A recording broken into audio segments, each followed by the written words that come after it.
भारत की अगली पीढ़ी का फाइटर जेट तैयार हो रहा है। नाम है तेजस MK2।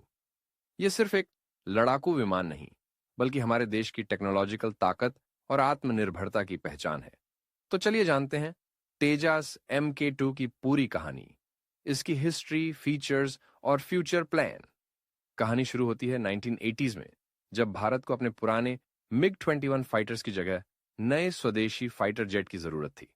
उस टाइम पर बना था LCA प्रोजेक्ट, यानी लाइट कॉम्बैट एयरक्राफ्ट, और उससे आया तेजस MK1, जो इंडियन एयरफोर्स में 2016 से सर्विस में है।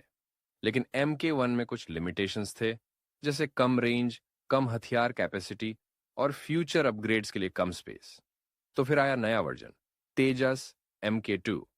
इसे कहते हैं मीडियम वेट फाइटर, और यह पूरी तरह से रीडिजाइन किया गया है, ताकतवर इंजन, ज्यादा हथियार और फुल मल्टी रोल कैपेबिलिटी के साथ।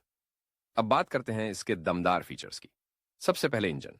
इसमें लगेगा GE का F414 इंजन, जो देता है 98 kN का थ्रस्ट, मतलब MK1 से 40% ज्यादा ताकत। स्पीड की बात करें तो यह उड़ सकता है मैच 1.8 से भी ज्यादा पर, और कॉम्बैट रेंज है करीब 1500 किलोमीटर। पेलोड कैपेसिटी भी जबरदस्त है। यह 6.5 टन तक हथियार ले जा सकता है, यानी MK1 से ऑलमोस्ट डबल। अब एवियोनिक्स। इसमें मिलेगा AESR radar, electronic warfare suite और infrared search and track IRST system. Design भी थोड़ा बड़ा और हैवी है। इसमें कनार्ड्स दिए गए हैं, जिससे इसकी मैन्यूवरेबिलिटी और स्टेबिलिटी काफी इंप्रूव हुई है।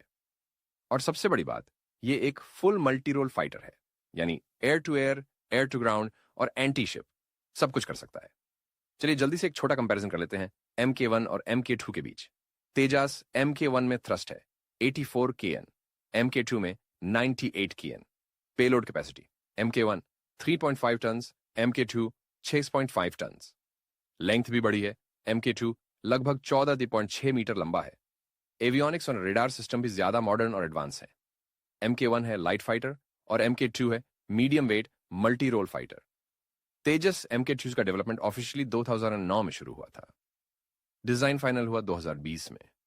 अब उम्मीद है कि इसका पहला प्रोटोटाइप 2025 के एंड तक उड़ान भरेगा और प्रोडक्शन शुरू होगा अराउंड 2028।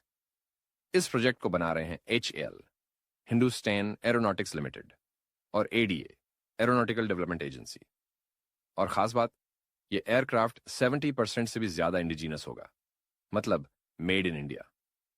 तेजस MK2 आने वाले टाइम में MiG-29, जैगवार और मिराज 2000 जैसे पुराने एयरक्राफ्ट्स को रिप्लेस करेगा। इंडियन एयरफोर्स ने करीब 120 यूनिट्स लेने का प्लान बनाया है। सिर्फ इंडिया के लिए ही नहीं, फ्यूचर में यह एयरक्राफ्ट एक्सपोर्ट भी किया जा सकता है। देश जैसे मलेशिया, मिस्र, अर्जेंटीना, ऐसे कई देशों ने इंडिया के डिफेंस जेट्स में इंटरेस्ट दिखाया है। यह सिर्फ एक फाइटर जेट नहीं है, यह है भारत की इंजीनियरिंग कैपेबिलिटी और डिफेंस आत्मनिर्भरता का सिंबल। तो दोस्तों, यह थी पूरी कहानी तेजस MK2 की। अगर आपको यह वीडियो अच्छा लगा तो लाइक, कमेंट और सब्सक्राइब करना ना भूलें।